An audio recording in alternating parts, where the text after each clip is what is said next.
नमस्कार, मैं अमिता आशीष और कथा किरीट में आइए सुनते हैं आज की कहानी पंच परमेश्वर, जिसे लिखा है मुंशी प्रेमचंद्र जी ने। जुम्मन शेख और अलगू चौधरी में गाढ़ी मित्रता थी। साझे में खेती होती थी, कुछ लेन देन में भी साझा था। एक दूसरे पर अटल विश्वास था।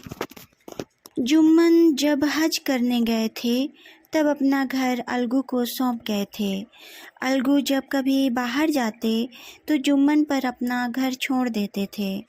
उनमें न खान पान का व्यवहार था, न धर्म का नाता, केवल विचार मिलते थे। मित्रता का मूल मंत्र भी यही है।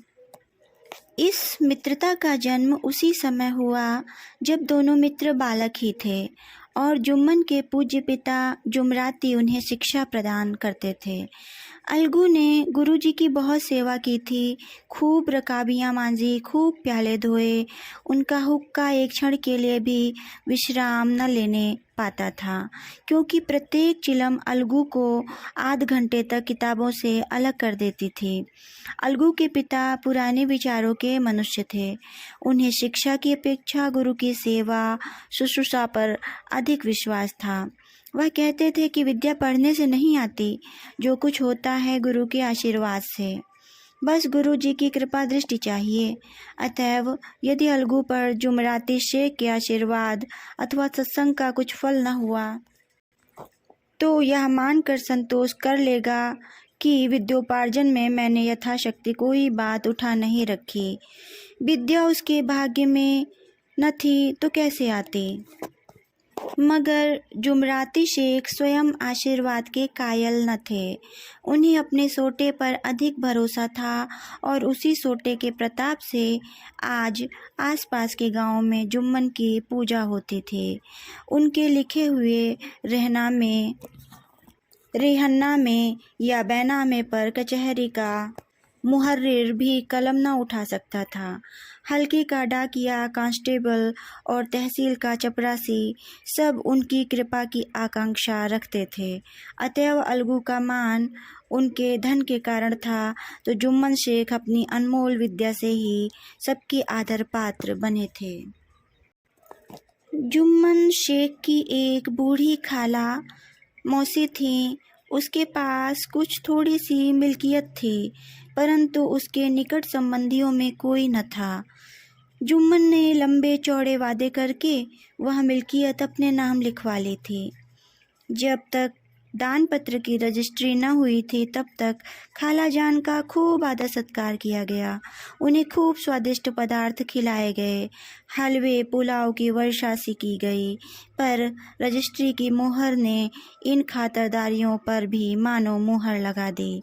जुम्मन की पत्नी करीमन रोटियों के साथ कड़वी बातों के कुछ तेज तीखे सालन भी देने लगी। जुम्मन शेख भी निठुर हो गए। अब बेचारी खाला जान को प्रायः नित्य ही ऐसी बातें सुननी पड़ती थीं। बुढ़िया न जाने कब तक जिएगी। 2-3 बीघे ऊसर क्या दे दिया, मानो मोल ले लिया है। बघारी दाल के बिना रोटियां नहीं उतरती। जितना रुपया इसके पेट में झोंक चुके, उतने से तो अब तक गांव मोल ले लेते। कुछ दिन खाला जान ने सुना और सहा, पर जब न सहा गया तब जुम्मन से शिकायत की।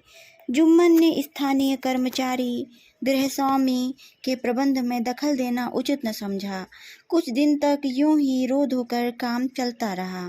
अंत में एक दिन खाला ने जुम्मन से कहा, बेटा तुम्हारे साथ मेरा निर्वाह न होगा, तुम मुझे रुपए दे दिया करो, मैं अपना खाना पका लूँगी। जुम्मन ने धृष्टता के साथ उत्तर दिया, रुपए क्या यहाँ फलते हैं? खाला ने नम्रता से कहा, मुझे कुछ रूखा सूखा चाहिए भी कि नहीं?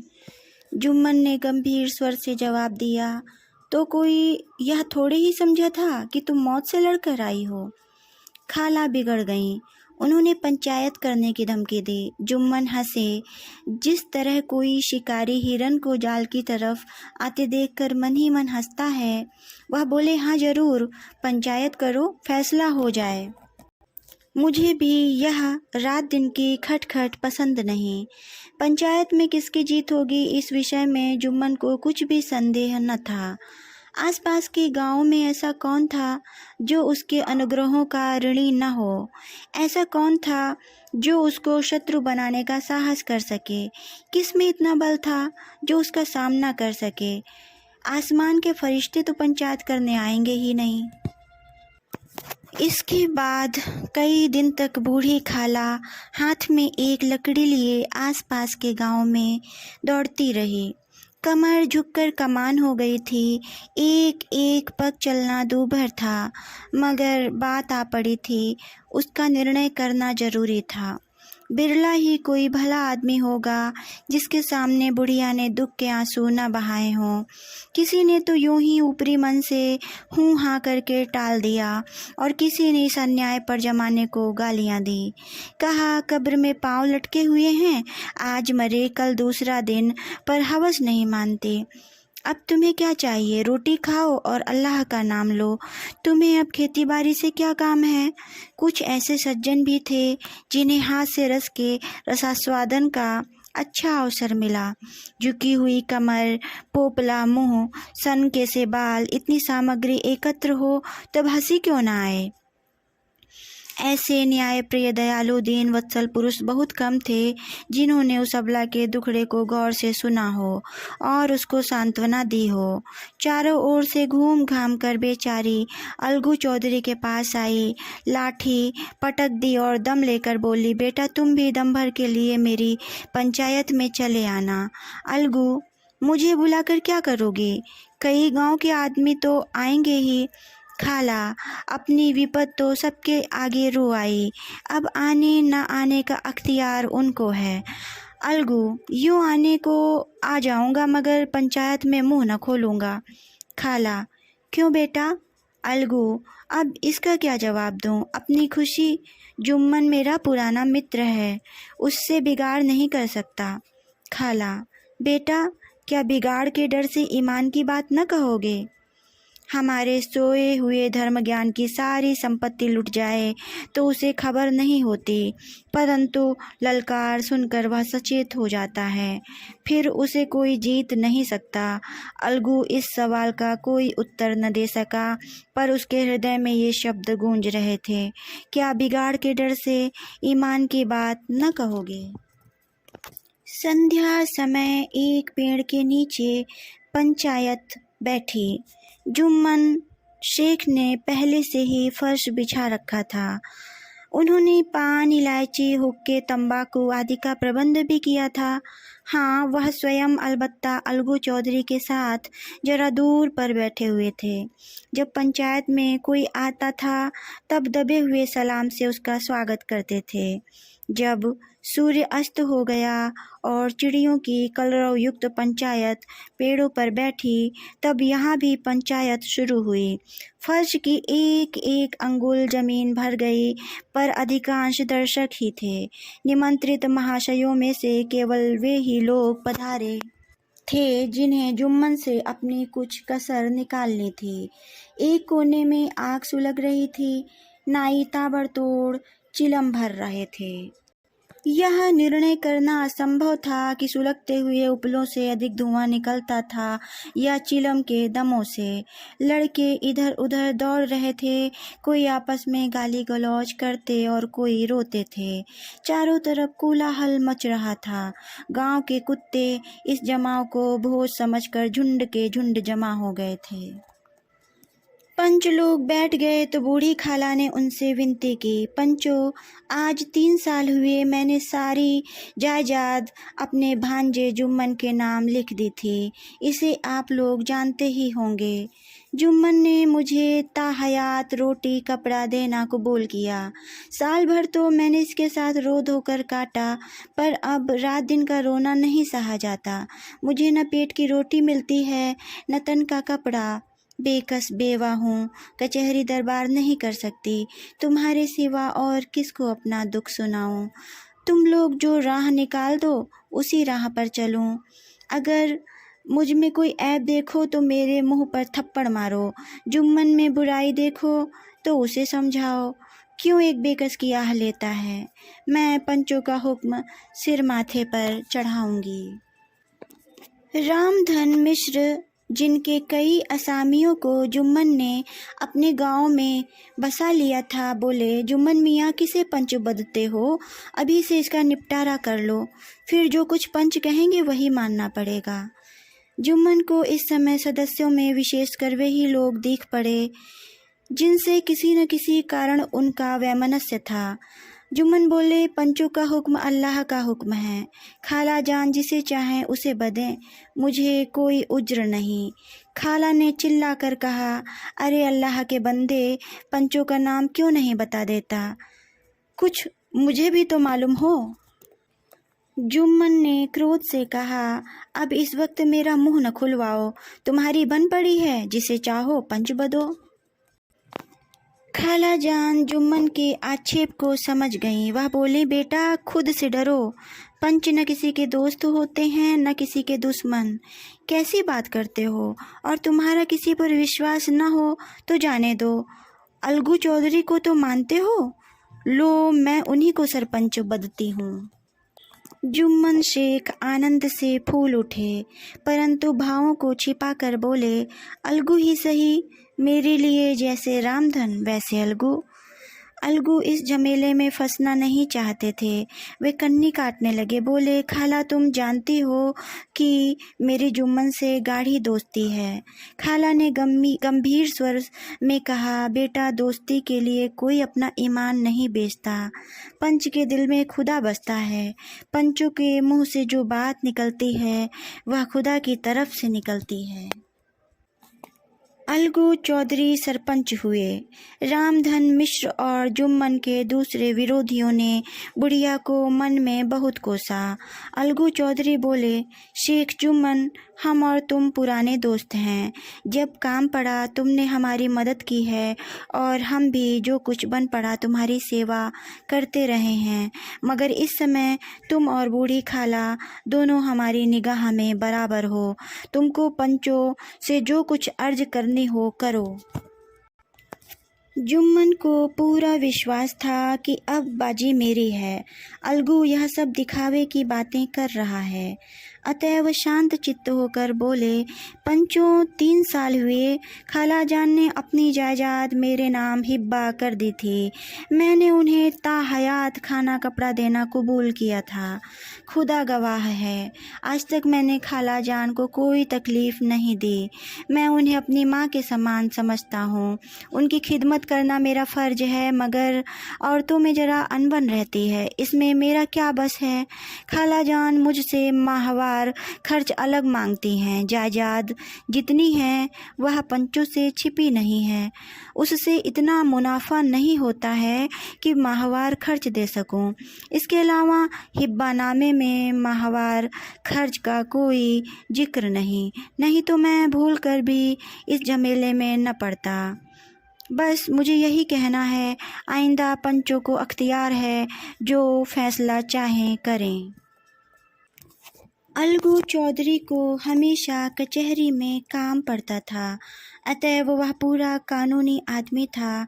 उसने जुम्मन से जिरह शुरू की। एक एक प्रश्न जुम्मन के हृदय पर हथौड़े की चोट की तरह पड़ता था। रामधन मिश्र इन प्रश्नों पर मुग्ध हुए जाते थे। जुम्मन चकित थे कि अलगू को क्या हो गया। अभी यह अलगू मेरे साथ बैठा हुआ कैसी कैसी बातें कर रहा था, इतनी ही देर में ऐसी काया पलट हो गई कि मेरी जड़ खोदने पर तुला हुआ है। न मालूम कब की कसर यह निकाल रहा है। क्या इतने दिनों की दोस्ती कुछ भी काम ना आवेगी? जुम्मन शेख तो इसी संकल्प विकल्प में पड़े हुए थे कि इतने में अलगू ने फैसला सुनाया। जुम्मन शेख पंचों ने इस मामले पर विचार किया। उन्हें यह नीति संगत मालूम होता है कि खाला जान को माहवार खर्च दिया जाए। हमारा विचार है कि खाला की जायदाद से इतना मुनाफा अवश्य होता है कि माहवार खर्च दिया जा सके। बस यही हमारा फैसला है। अगर जुम्मन को खर्च देना मंजूर न हो तो हिब्बा नामा रद्द समझा जाए। यह फैसला सुनते ही जुम्मन सन्नाटे में आ गए। जो अपना मित्र हो वह शत्रु का व्यवहार करे और गले पर छुरी फेरे, इसे समय की हेर फेर के सिवा और क्या कहें। जिस पर पूरा भरोसा था उसने समय पड़ने पर धोखा दिया।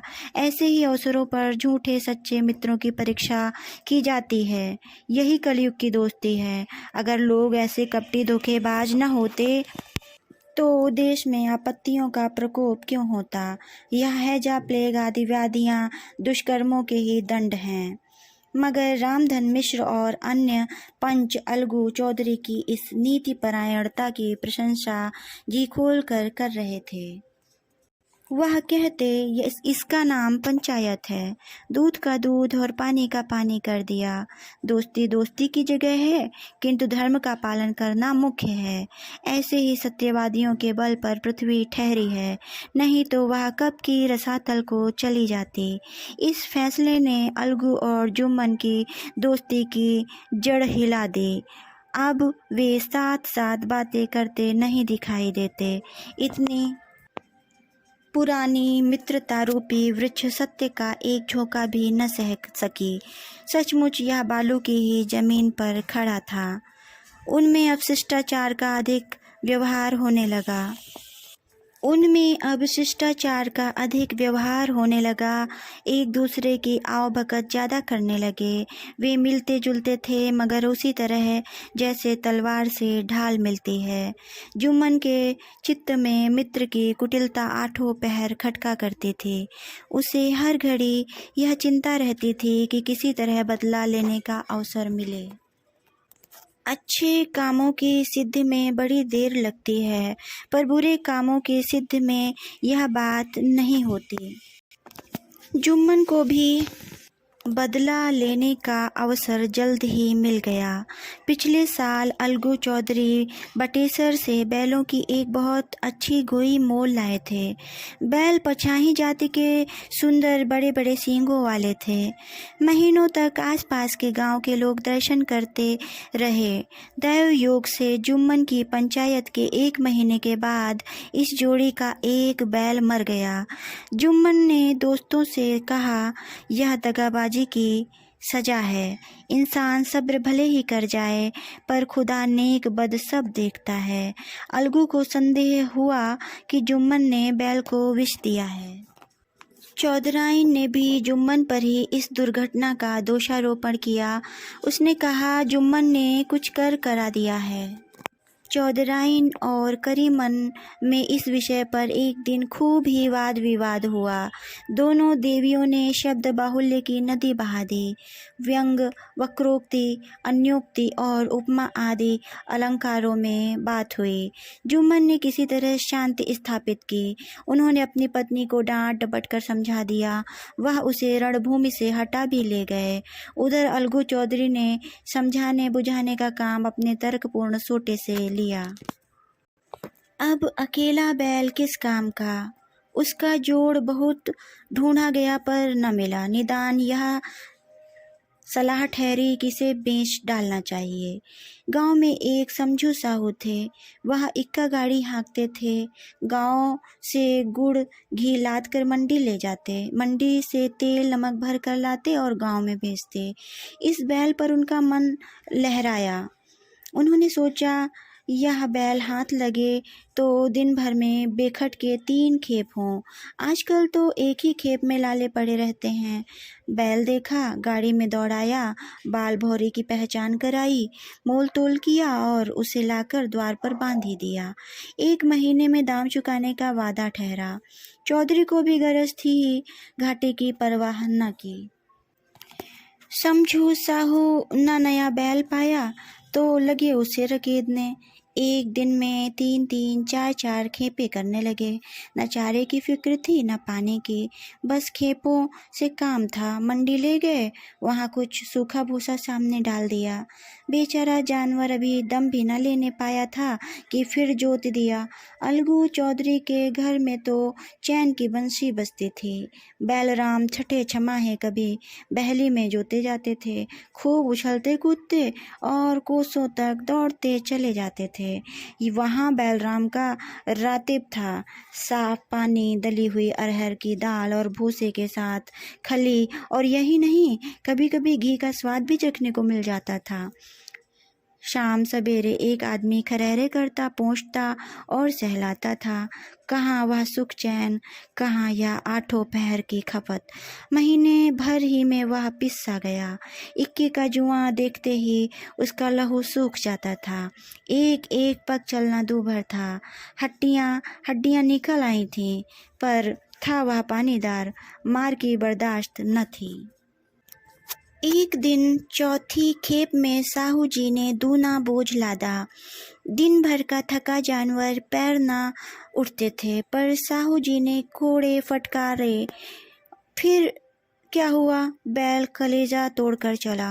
कुछ दूर दौड़ा और चाहा कि जरा दम ले लूं, पर साहू जी को जल्द पहुंचने की फिक्र थी, अतः उन्होंने कई कोड़े बड़ी निर्दयता से फटकारे।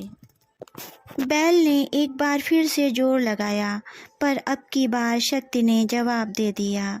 वह धरती पर गिर पड़ा और ऐसा गिरा कि फिर न उठ सका। साहू जी ने बहुत पीटा, टांग पकड़कर खींचा, नथनों में लकड़ी ठूंस दी, पर कहीं मृतक भी उठ सकता है। तब साहू जी को कुछ शक हुआ। उन्होंने बैल को गौर से देखा, खोलकर अलग किया और सोचने लगे कि गाड़ी कैसे घर पहुँचे। बहुत चीखे चिल्लाए, पर देहात का रास्ता बच्चों की आँख की तरह सांझ होते ही बंद हो जाता है। कोई नजर न आया, आसपास कोई गांव भी न था। मारे क्रोध के उन्होंने मरे हुए बैल पर और दुर्रे लगाए और कोसने लगे। अब आगे तुझे मरना ही था तो घर पहुंचकर मरता, ससुरा बीच रास्ते ही में मर रहा। अब गाड़ी कौन खींचे। इस तरह साहू जी खूब जले भुंजे। कई बोरे गुड़ और कई पीपे घी उन्होंने बेचे थे। 200-250 रुपए कमर में बंधे थे। इसके सिवा गाड़ी पर कई बोरे नमक के थे, अतएव छोड़कर जा भी नहीं सकते थे। लाचार बेचारे गाड़ी पर ही लेट गए। वहीं रत जगह करने की ठान ली। चिलम पी, गाना गाया, फिर हुक्का पिया। इस तरह साहू जी आधी रात तक नींद बहलाते रहे। अपनी जान में तो वह जागते ही रहे, पर पौ फटते ही जो नींद टूटी और कमर पर हाथ रखा तो थैली गायब। घबरा कर इधर उधर देखा तो कई कनस्तर तेल भी नदारत। अफसोस में बेचारे ने सिर पीट लिया और पछाड़ खाने लगे। प्रातःकाल रोते बिलखते घर पहुँचे। सहुआइन ने जब यह बुरी सुनावनी सुनी तब पहले तो रोई, फिर अलगू चौधरी को गालियाँ देने लगी। निगोड़े ने ऐसा कुलच्छनी बैल दिया कि जन्म भर की कमाई लुट गई। इस घटना को हुए कई महीने बीत गए। अलगू जब अपने बैल का दाम मांगने जाता, साहू और सहुआइन दोनों ही झल्लाते हुए कुत्ते की तरह चढ़ बैठते और अंड बंड बकने लगते। वाह, यहाँ तो सारे जन्म की कमाई लुट गई, सत्यानाश हो गया, इन्हें दामों की पड़ी है। मुर्दा बैल दिया था, उस पर दाम मांगने चले हैं। आंखों में धूल झोंक दी, सत्यानाशी बैल गले बांध दिया। हमें निरा पोंगा ही समझ लिया है, हम भी बनिए के बच्चे हैं, ऐसे बुद्धू कहीं और होंगे। पहले जाकर किसी गड्ढे में मुंह धो आओ, तब दाम लेना। न जी मानता हो तो हमारा बैल खोल ले जाओ, महीना भर के बदले 2 महीना जोत लो, और क्या लोगे। चौधरी के अशुभ चिंतकों की कमी न थी। ऐसे अवसरों पर वे भी एकत्र हो जाते और साहू जी के बर्राने की पुष्टि करते, परंतु 150 रुपए से इस तरह हाथ धो लेना आसान न था। एक बार वह भी गर्म पड़े। साहू जी बिगड़ कर लाठी ढूंढने घर चले गए।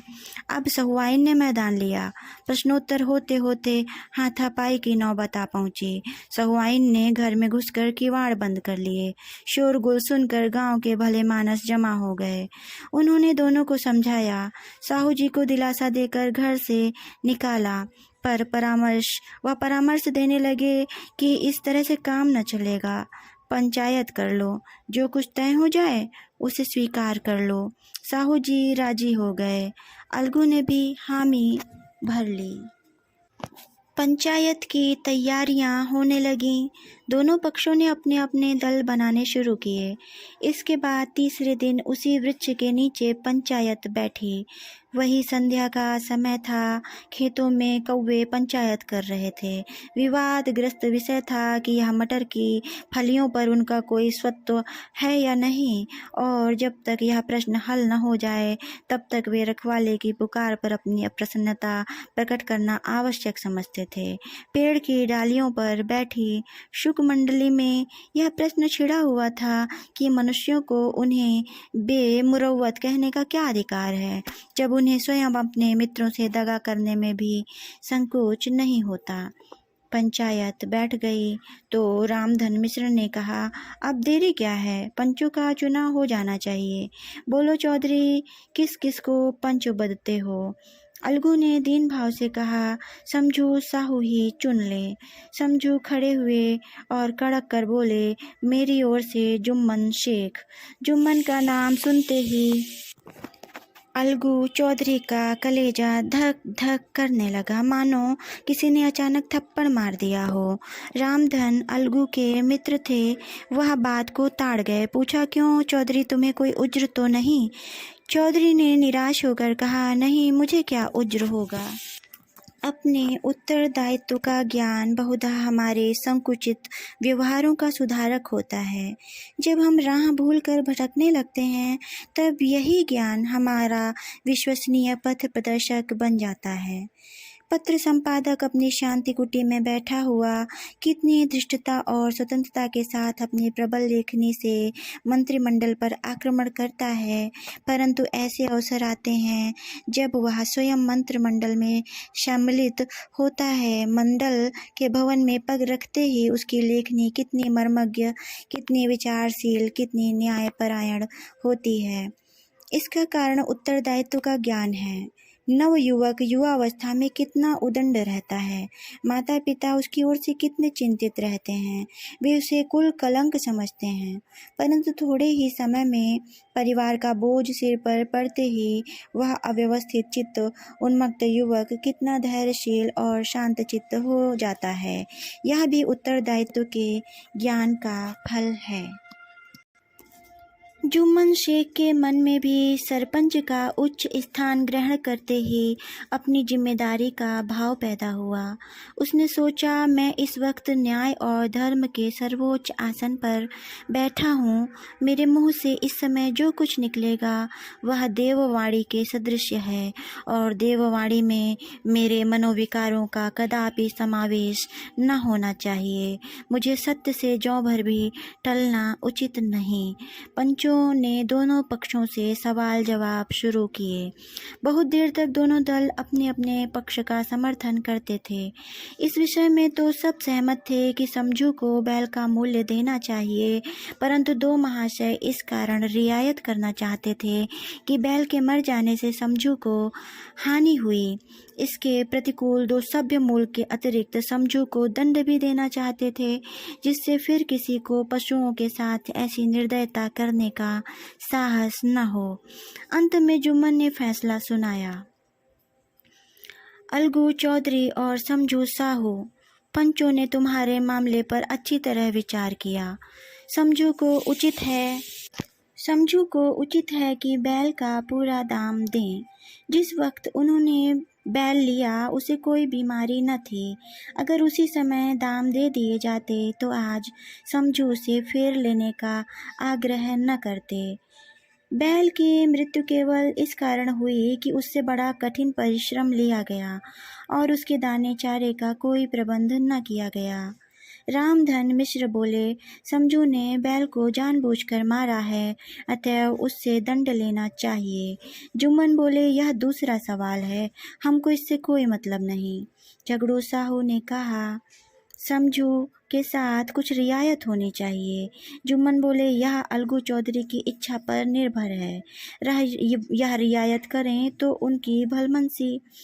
अलगू चौधरी फूले न समाये, उठ खड़े हुए और जोर से बोले, पंच परमेश्वर की जय। इसके साथ ही चारों ओर से प्रतिध्वनि हुई, पंच परमेश्वर की जय। प्रत्येक मनुष्य जुम्मन की नीति की सराहना करता था। इसे कहते हैं न्याय। यह मनुष्य का काम नहीं, पंच में परमेश्वर वास करते हैं। यह उन्हीं की महिमा है। पंच के सामने खोटे को कौन खरा कह सकता है। थोड़ी देर बाद जुम्मन अलगू के पास आए और उनके गले लिपट कर बोले, भैया, जब से तुमने मेरी पंचायत की तब से मैं तुम्हारा प्राणघातक शत्रु बन गया था। पर आज मुझे ज्ञात हुआ कि पंच के पद पर बैठकर न कोई किसी का दोस्त होता है और ना दुश्मन। न्याय के सिवा उसे और कुछ नहीं सोचता। आज मुझे विश्वास हो गया कि पंच की जबान से खुदा बोलता है। अलगू रोने लगे। इस पानी से दोनों के दिलों का मैल धुल गया। मित्रता की मुरझाई हुई लता फिर हरी हो गई। कहानी समाप्त। धन्यवाद। नमस्कार, मैं अमिता आशीष और आप सुन रहे थे कहानी पंच परमेश्वर, जिसे लिखा था मुंशी प्रेमचंद्र जी ने। आपको यह कथा कैसी लगी, आप लाइक और कमेंट के द्वारा अवश्य बताइएगा। और यदि आप मेरे चैनल पर नए हैं और आपको कहानी, कविताओं और भजन आदि रुचिकर लगते हैं तो आप मेरे चैनल को अवश्य सब्सक्राइब करें। धन्यवाद।